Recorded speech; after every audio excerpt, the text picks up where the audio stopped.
El objetivo del curso es no solamente que ustedes se familiaricen con medidas típicas de expresión de condiciones de enfermedad, de epidemiología, sino que también ustedes tengan herramientas para llevar a cabo sus resúmenes de la información que no solamente se les va a solicitar durante diferentes asignaturas o materias de la carrera, sino cuando ustedes tengan que entregar informes técnicos tanto a pacientes como a grupos hospitalarios. También les va a permitir interpretar la bibliografía, interpretar no solamente los libros, sino artículos que ustedes van a tener que leer durante la carrera y durante la profesión médica. Es sabido que muchas veces no recurrimos a la bioestadística porque pues, si trabajamos con individuos va a ser difícil tratar de tener un resumen de ese tipo, pero cuando tenemos que trabajar con grupos de pacientes, ya sea para estudios epidemiológicos, clínicos, etcétera, pues entonces necesitamos recurrir a esas herramientas, primero de resumen o estadísticas descriptivas, que van a tener dos formas, ya sea escritas numéricas o bien gráficas. Con respecto a bibliografía que pueden consultar, la bibliografía que les podemos sugerir es un libro llamado Bioestadística para las Ciencias de la Salud por el profesor Daniel, Wayne W. Daniel. Es muy didáctico, es muy amplio, aunque es un libro muy grande, les va a servir no solamente durante la carrera, sino durante el ejercicio de la profesión. Muy bien, la idea de resumir la información estadística es para facilitar en una lectura rápida las características del grupo de pacientes, población o cualquier otra forma de estudio. Por ejemplo, estudios microbiológicos, caracterización de bacterias o la distribución de la población por ciertas características. La idea de la representación gráfica será el próximo tema que tocaremos el día de mañana, donde no solamente les mostraremos cómo se construyen las gráficas, sino las reglas de construcción y la interpretación de las mismas. Esto es importante ya que también muchas veces el médico, sobre todo cuando está a cargo de programas de salud pública, tiene que interpretar la información que se le hace llegar a través de programas nacionales e internacionales. Por ejemplo, cuando hablamos de la presencia de enfermedades estacionales como la influenza, la Secretaría de Salud tiene que establecer un programa de vigilancia para establecer si el número de casos que se presentan es algo típico o algo atípico. El que sea atípico puede tener dos implicaciones, o puede haber una disminución en el número de casos o puede haber un incremento en el número de casos. Un incremento le podemos llamar, por ejemplo, un brote de la enfermedad.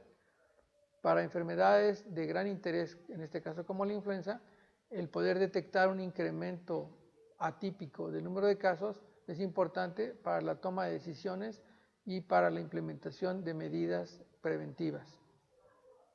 Adicionalmente, por ejemplo, una representación gráfica nos puede permitir conocer si un programa de vacunación está funcionando. Actualmente, a nivel mundial, existe un brote de sarampión, por ejemplo, y estos brotes en diferentes países se fueron detectando precisamente por un incremento en el número de casos. Pero para poder expresar lo que sucede a nivel regional, pues una forma gráfica hace muy rápido o facilita la consulta para poder establecer si efectivamente nos estamos enfrentando con un reto de salud pública. Por otro lado, otra forma de saber si una campaña de vacunación está funcionando rápidamente es a través de una representación gráfica del número de casos que se presenten en diferentes lugares. Ustedes deben de recordar que periódicamente en México se llevan a cabo los censos poblacionales. Bueno, de forma parecida, por ejemplo, se encuentra la Encuesta Nacional de Salud y Nutrición, de tal manera que lo que busca esta encuesta es caracterizar la situación de salud en el país, en los estados y en las diferentes regiones.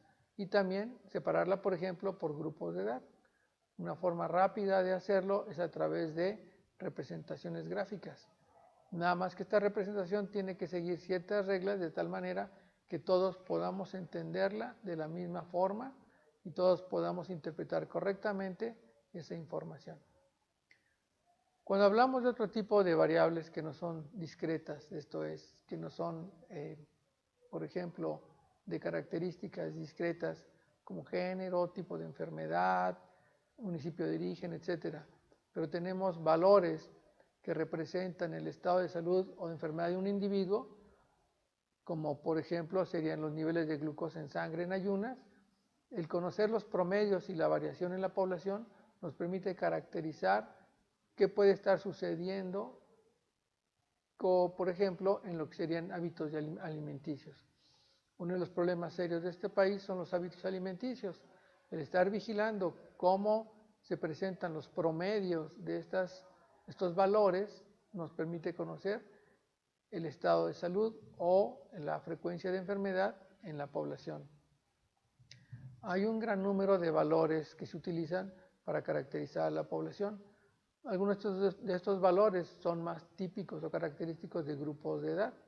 Entonces también es importante entender que dependiendo del grupo de edad, el comportamiento de estas variables que les llamamos cuantitativas va a cambiar.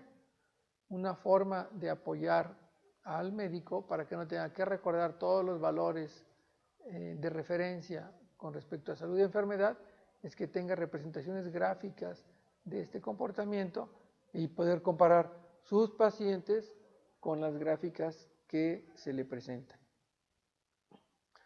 Por lo mismo, si algunos de ustedes tienen dudas y las quieren plantear ahora durante el chat, adelante, las trataremos de contestar. De otra forma, lo que podemos hacer es a través de los correos electrónicos contestarles sus dudas. Les comentaba que los siguientes temas se refieren a la representación gráfica de los resúmenes estadísticos que nos van a permitir ver rápidamente lo que sucede en las poblaciones. No sé si esto contesta las preguntas de algunos de sus compañeros que nos enviaron correo electrónico. De todas formas lo revisaremos y trataremos de ser específicos con ellos, o si requieren mayor información se las haremos llegar.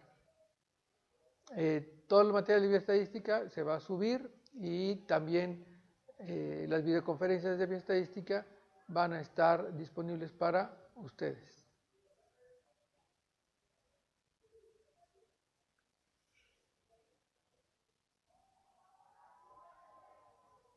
La referencia bibliográfica que les comentamos también es útil con respecto a representaciones gráficas. También vienen las explicaciones de cómo construir las gráficas y cómo interpretarlas. En caso de que no puedan obtener esa bibliografía, avísenos y trataremos de hacerles llegar otras referencias de igual manera. Lo que buscamos es que tengan acceso a bibliografía que es más didáctica, fácil de entender a alumnos de primer año, ya que hay literatura especializada en bioestadística, pero que va dirigida ya a personal médico que trabaja en el área de salud pública, por ejemplo. Entonces, seguir los ejemplos o las teorías sería un poquito más complicado para ustedes. Finalmente, lo que vamos a buscar al final de la serie de bioestadística es hacer una integración de todos estos conceptos para que tengan ustedes herramientas de estudio, herramientas de entendimiento didáctico, pero también que tengan herramientas para que durante su desarrollo en la carrera puedan llevar a cabo sus estudios. Dentro del plan de estudios tenemos 3 asignaturas de seminario de investigación en los cuales ustedes se van a ver involucrados en investigación de diferente tipo, clínica o epidemiológica, y ustedes mismos tendrán no solamente que diseñar el estudio, sino presentar los informes. Y estos informes con frecuencia va a requerir de la representación gráfica. Bueno, tenemos una pregunta: ¿cuál sería el concepto de bioestadística? Bueno, la estadística en general es una herramienta de las matemáticas que se encarga de estudiar la probabilidad de ocurrencia de fenómenos.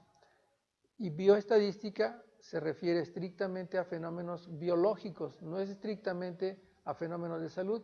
La bioestadística se aplica para el estudio de microorganismos, de organismos superiores, tanto vegetales como animales, pero tiene aplicación específica en el área de la medicina, tanto en el área del estudio de las variables que representan el estado de salud de los individuos, como las variables que pueden representar enfermedad, así como el comportamiento de las poblaciones con respecto a salud y enfermedad. Y por eso a la palabra estadística se le agrega el bio. Espero con eso haber aclarado su duda. La bioestadística es muy amplia. Se aplica en bacteriología, se aplica en genética, se aplica en epidemiología, en farmacología, y estos conceptos ustedes los tendrán que revisar cuando lleven esos cursos. Cuando lleven a cabo sus seminarios de investigación, van a tener que aplicar métodos bioestadísticos para el análisis de la información que generen en sus investigaciones, y aparte de las herramientas de análisis, las herramientas de resumen estadístico.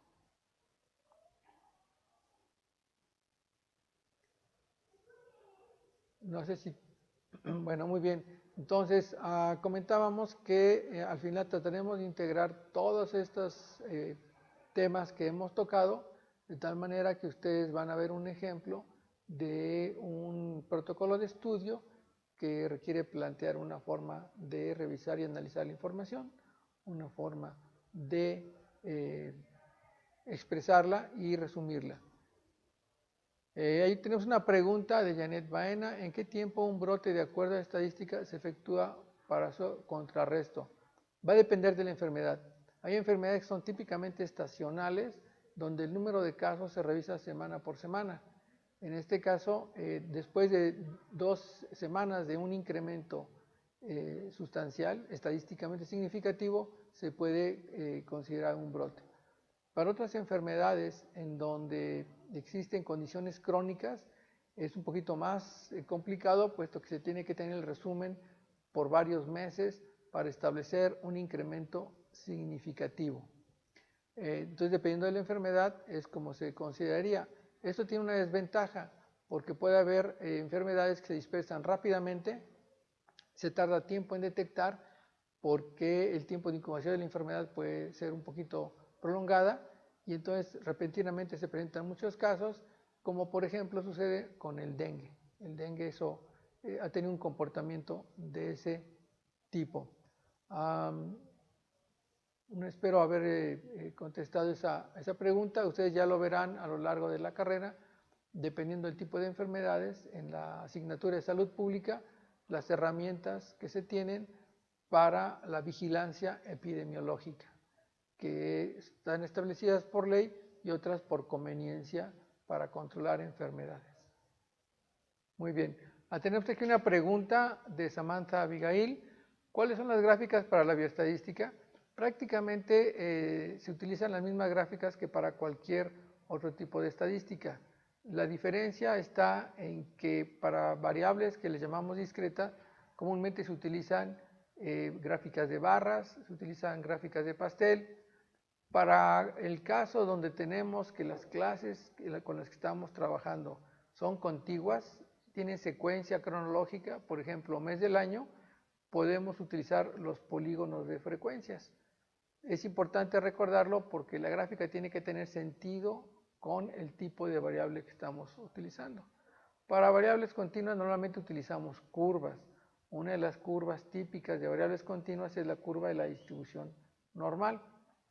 Hay otro tipo de curvas dependiendo del tipo de variable y las frecuencias que se presentan a lo largo de los diferentes valores. Precisamente en la clase de la próxima semana vamos a ver cada uno de los ejemplos que hay para variables discretas en la bioestadística, con ejemplos concretos de utilización tanto en clínica como en salud pública.